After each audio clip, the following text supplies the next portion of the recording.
18টার অনেকগুলো আমি দেখেছি। তো দেখার পরে আমার কাছে ধারণা হলো যে অত্যন্ত উৎসবমুখর পরিবেশে খুব শান্তিপূর্ণ ভাবে ভোট অনুষ্ঠিত হচ্ছে। খুবই একটা আমেজ, ভোটের একটা আমেজ আছে এবং আমি খুব আনন্দিত অনুভব করছি যে আমাদের শিক্ষার্থীরা যেভাবে সুশৃঙ্খলভাবে পারস্পরিক শ্রদ্ধা রেখে যেভাবে লাইন দাঁড়িয়ে ভোটাধিকার প্রয়োগ করেছে, এটা নিঃসন্দেহে প্রশংসনীয় এবং এটা আমাদেরকে নতুনভাবে অনুপ্রেরণা দেয় যে সামনের দিনগুলোতেও আমরা ডাকসু নির্বাচন নিয়মিতভাবে করার যে শক্তি এবং সাহস, উদ্দীপনা, এটি আমাদের শিক্ষার্থীরা কিন্তু দেখিয়েছে।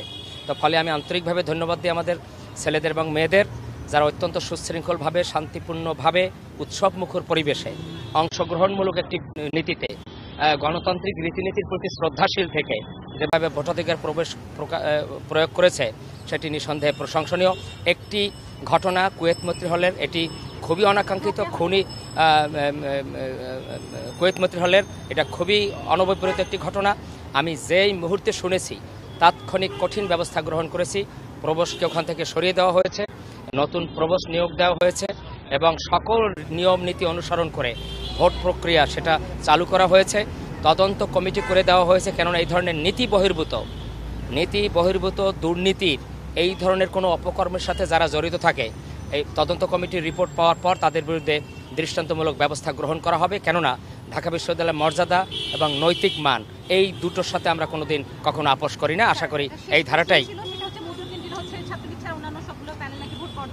আচ্ছা, দেখা এটা তো আমাদের অত্যন্ত চমৎকারভাবে ভোট অনুষ্ঠিত হলো, সেটাই আনন্দের।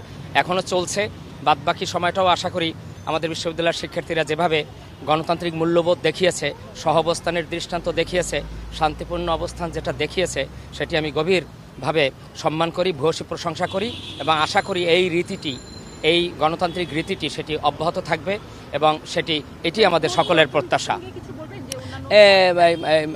আমরা যেটা বলবো সেটা হলো নিয়ম নীতি অনুসরণ করে আমাদের এই ভোট কার্যক্রম পরিচালিত হচ্ছে। আশা করি বাদবাকিগুলো সকল কিছুতেই নিয়ম নীতি, ডাকসু গঠনতন্ত্র, আচরণবিধি সব কিছু মেনে অনুসরণ করেই আমরা অগ্রসর হব।